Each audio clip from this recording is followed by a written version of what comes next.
we continue with the story of Garry Kasparov's battles against chess computers. In the first video we looked at how in 1989 he destroyed Deep Thought, which was a forerunner of the Deep Blue program. And I'd like to move on 5 years to 1994 and the PCA Rapid Play Grand Prix series, which was sponsored by Intel. And Intel were very keen to promote their new Pentium processor.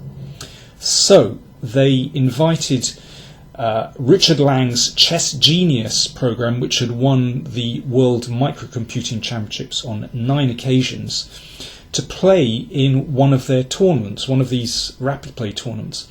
And this software, the Chess Genius software, would be running on Intel's new Pentium processor. So they called it the Pentium Genius computer. I mean, with hindsight, it's incredible to think that a computer was allowed to play in one of these rapid play tournaments. I mean, particularly rapid play, where computers often are incredibly strong. But it happened, and it just so happens that in the draw for the first round, it was paired against Garry Kasparov. So this was a tasty lineup, and of course exactly what Intel wanted. This was a gift for their publicity machine. So this was the first game, and Kasparov was very confident of winning. But well, here we go. This is game one. Kasparov had some advantage with the white pieces, but they reached this position after 32 moves. And it's very level. You can see the pawn structure is virtually symmetrical. Various things that white could do here. There's a slight little problem that the queen would like to penetrate into white's position to hassle the king, but nothing too serious. Various things that white can do. If white wanted to play very safely, one could just drop the bishop back. So that means that all these squares are covered by white's pieces, and black isn't going to get very far there. I mean, it's a very level position. I can understand why Kasparov didn't want to take, because queen can come in, and white is probably still okay here. But it's a little bit worrying. Remember, it's rapid play, so one can't calculate everything. And if you're under pressure, that is extremely unpleasant. But Kasparov played what seemed like a very natural move indeed.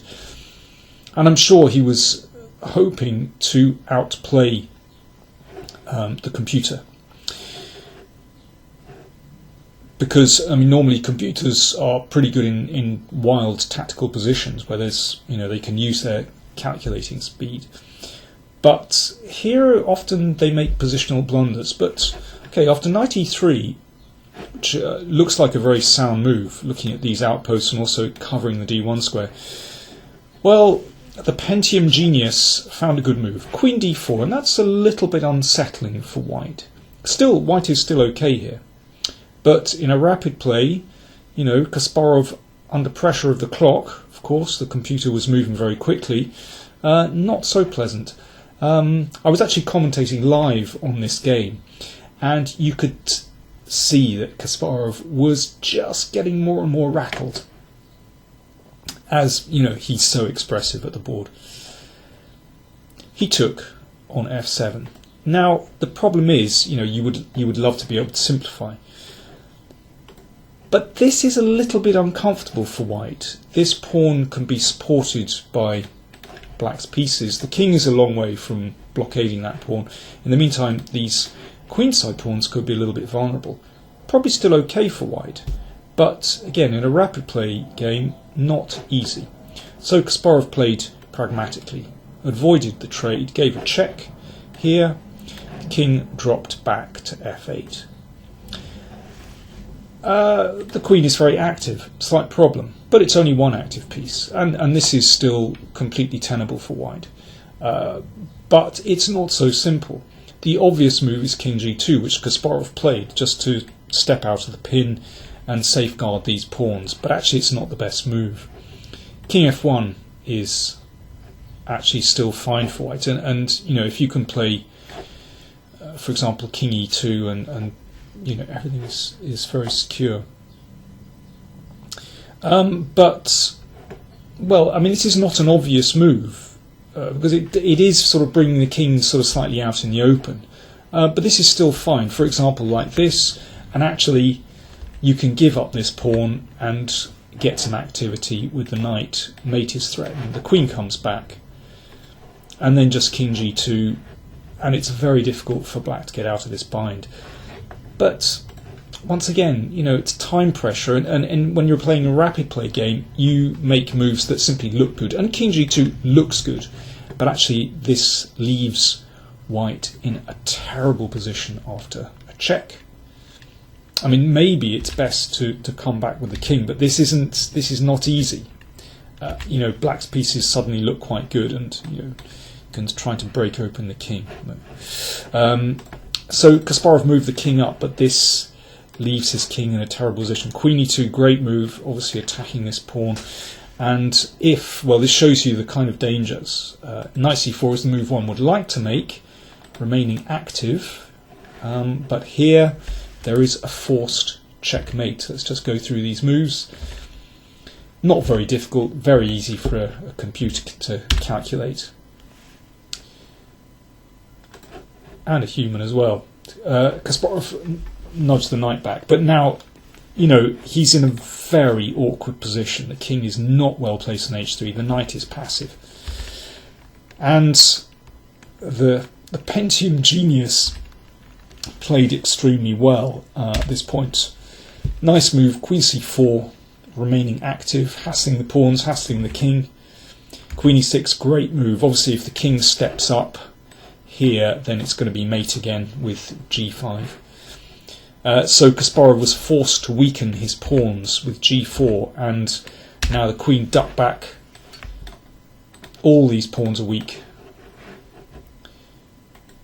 And now this was a very nice moment. So queen b3 is obviously winning a pawn because it's hitting these pawns.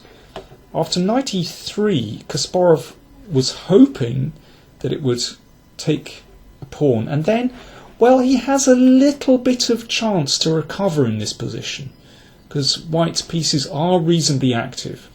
You know, not easy to put that one away. But here the Pentium genius showed its class and played queen d3, not taking the first pawn. Instead, I think this showed its clearly its greater positional field, because it goes for a centre pawn instead, and that's far more valuable, and also keeping the queen centralised just maintains black's domination here.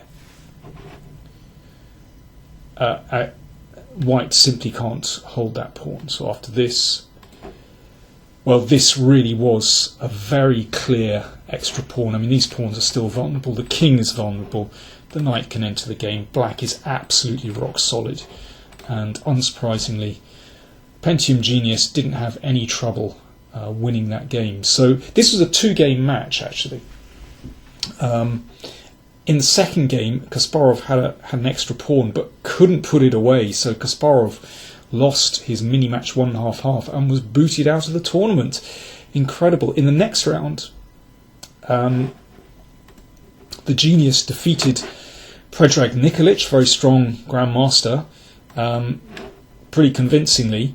In the semi-final, the Pentium genius met Vishwanathan Anand. Now, Anand is a very, very fine rapid play player, and Vishy didn't have any problems against the computer. He knocked it out with 2-0, won both games. Very interesting to see. Let me show you this position. Now this is a drawn king and pawn. Interestingly, Anand just moved quickly, played very calmly, very safely. I think just from his personality, he was far better suited to playing against the computer. You could see Kasparov getting rattled, but Vishy wasn't phased actually. It's very interesting. This is a drawn king and pawn endgame. If, for example, black sits there, there's actually no way that white can make progress in this position. But the Pentium genius, I'm afraid, played h5, and this is a terrible mistake. I think any human of,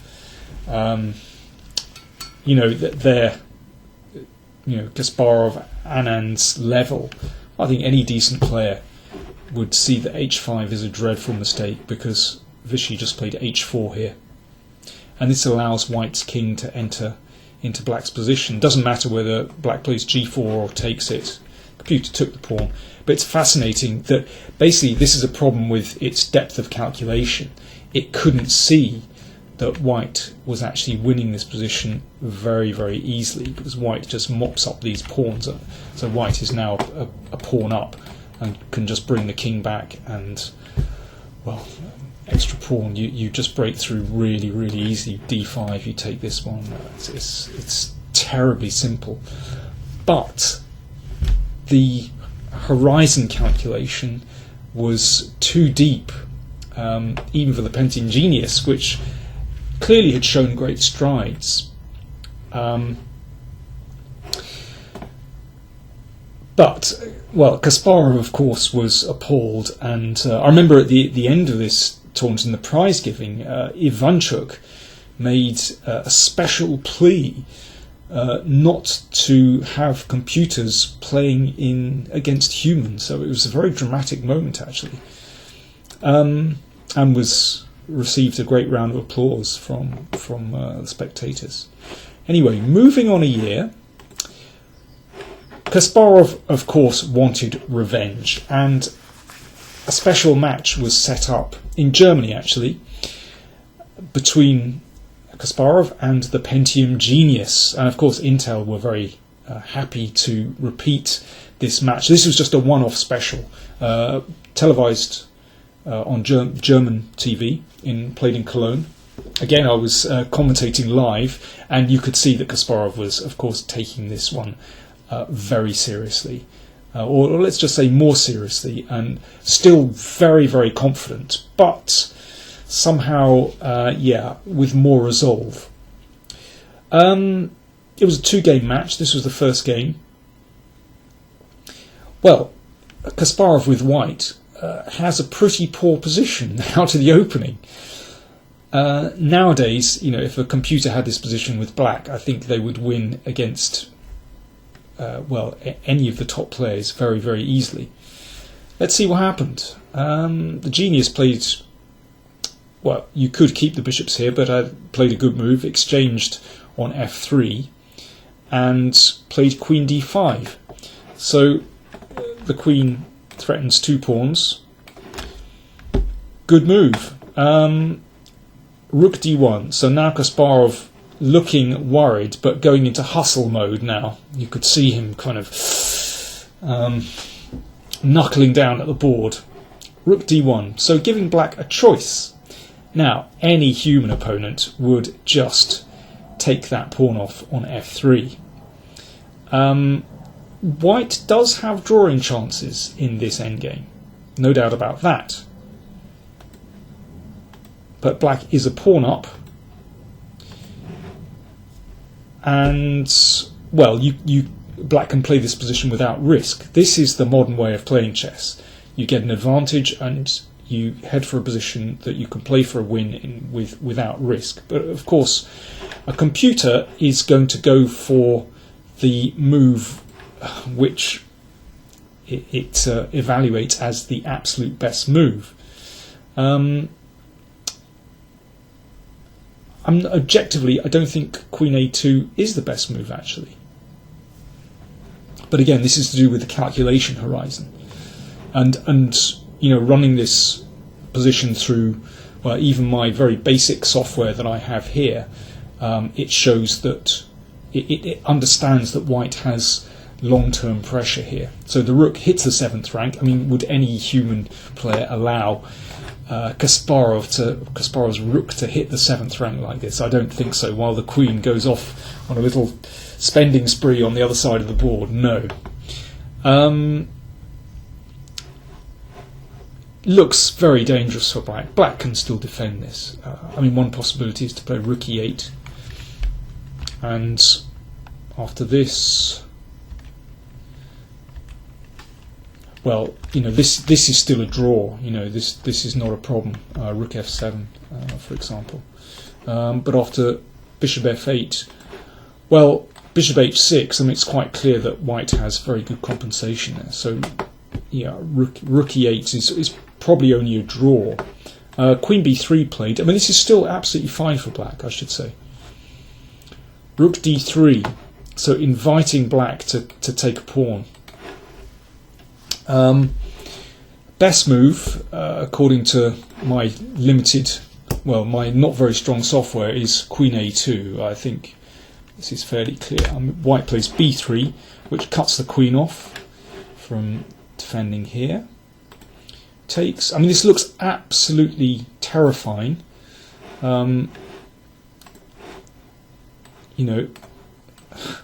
Threats here. This looks like it's losing with mate here.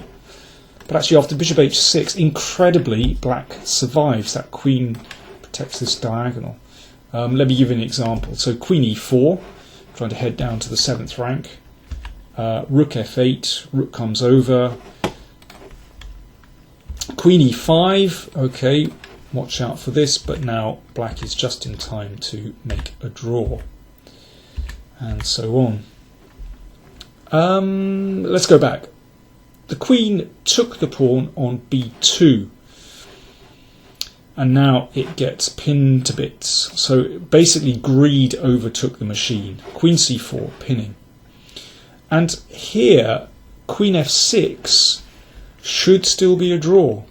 But clearly the Pentium genius was worried that it was losing material here. Well, again, my software produces this variation. Bishop f4, and white wins material.